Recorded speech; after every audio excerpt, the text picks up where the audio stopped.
La perte de René a laissé un vide incompressible dans le cœur de Céline. Elle a un jour partagé dans une interview avec CBS que lorsque René est décédé d'un cancer du larynx, elle avait l'impression qu'une partie de son âme avait disparu. « Il était tout pour moi », s'étrangla-t-elle, les yeux remplis de larmes.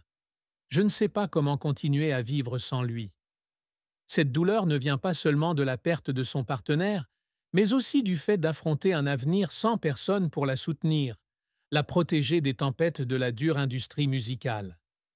Céline racontait souvent les longues nuits qu'elle passait assise dans sa chambre, serrant le manteau de René dans ses bras, respirant son odeur familière de parfum, comme s'il était toujours là. Elle lui parlait dans son esprit, lui posant des questions auxquelles elle savait qu'il ne serait pas en mesure de répondre.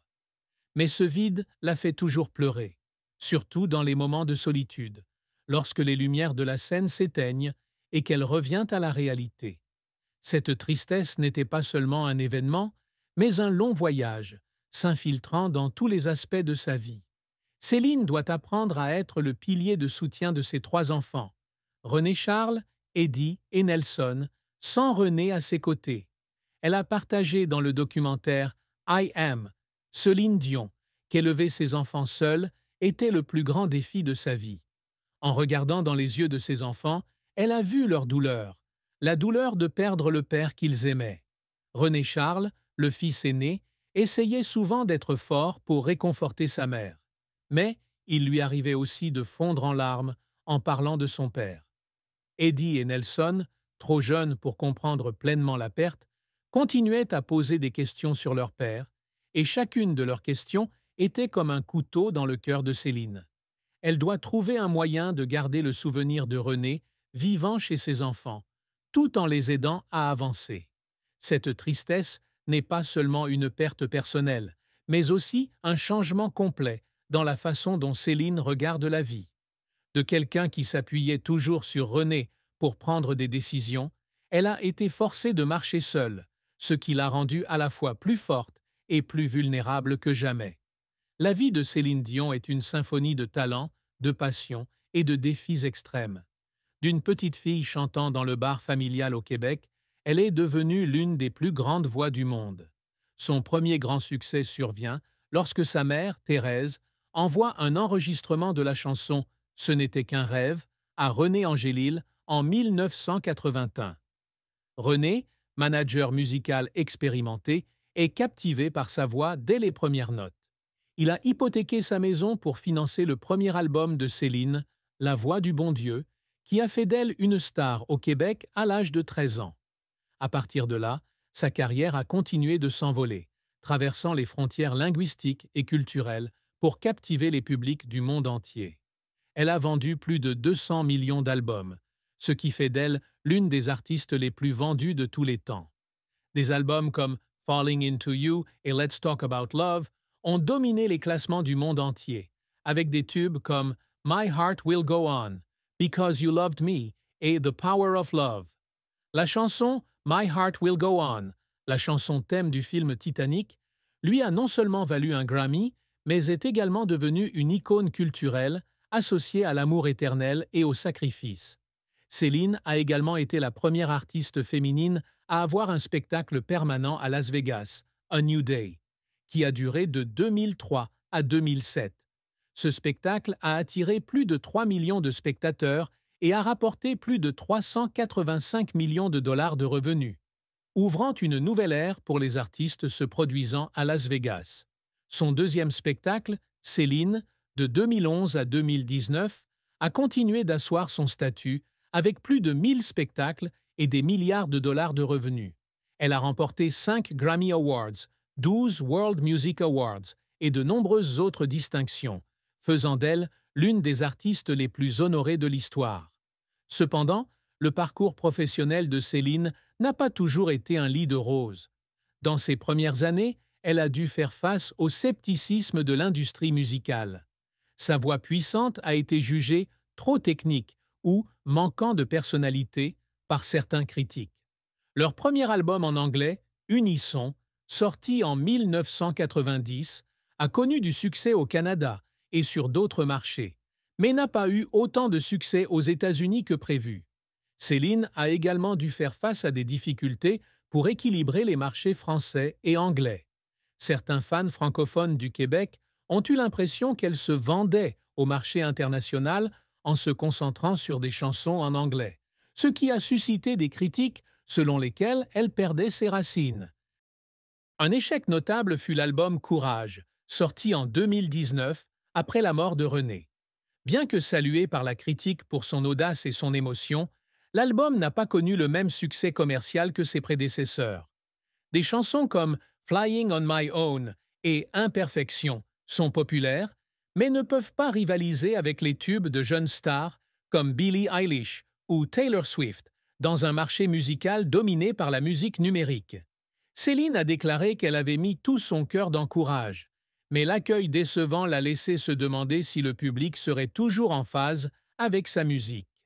Elle a également été critiquée pour son style vestimentaire audacieux ces dernières années, lorsqu'elle est apparue dans des tenues avant-gardistes lors d'événements tels que le Met Gala.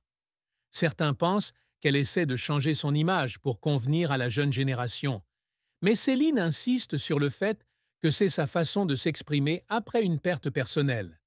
Les moments qui font pleurer Céline sont souvent liés à ses proches et aux pressions liées à sa carrière. Lorsque René a reçu un diagnostic de cancer du larynx en 1999, Céline a mis sa carrière entre parenthèses pour prendre soin de lui. Cette décision l'a plongée dans un état de dépression, car elle craignait de perdre la personne la plus importante de sa vie. Elle a un jour parlé d'être sur scène, de chanter des chansons d'amour comme « Because You Loved Me », alors que son cœur se brisait d'inquiétude pour René. Un autre moment a été lorsqu'elle a découvert qu'elle souffrait du syndrome de la personne raide en 2022, une maladie rare qui provoque des contractions musculaires incontrôlables et la rend incapable de performer. Dans le documentaire I Am, Céline Dion, elle a fondu en larmes en partageant que chanter était tout ce qu'elle connaissait, et que si elle ne pouvait pas chanter, elle ne saurait plus qui elle était. Ses fans, sa famille et elle-même ont ressenti la douleur alors qu'elle était confrontée à la possibilité de perdre sa voix, celle qui avait défini toute sa vie. L'un des moments les plus tristes de la vie de Céline a été lorsqu'elle a été contrainte d'annuler l'intégralité de sa tournée mondiale. Courage en 2023 en raison du syndrome de la personne raide. La maladie lui a non seulement causé des douleurs physiques, mais lui a également fait perdre le contrôle de son corps, en particulier de sa voix, qu'elle considérait comme son âme. « Je suis vraiment désolée de vous avoir déçu », a-t-elle écrit dans un message Instagram plein de regrets. « Je fais de mon mieux, mais mon corps ne me permet pas de continuer. » Cette décision a non seulement constitué une rupture dans ma carrière, mais aussi un choc émotionnel. Elle a partagé un jour qu'à chaque fois qu'elle montait sur scène, elle se sentait vivante, connectée au public et à René. Devoir abandonner la scène était comme perdre une partie d'elle-même, et elle a eu du mal à trouver un nouveau sens à la vie.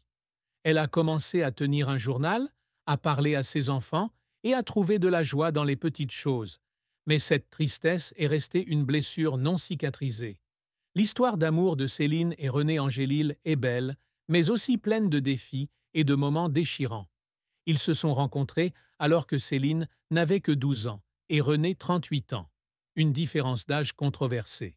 Au départ, leur relation était purement professionnelle, René agissant comme manager et conseiller. Mais à mesure que Céline grandissait, leur relation s'est épanouie et ils ont rendu leur relation publique en 1987. Ils se sont mariés en 1994, lors d'un mariage somptueux à la basilique Notre-Dame de Montréal, qui a été télévisé et regardé par des millions de personnes.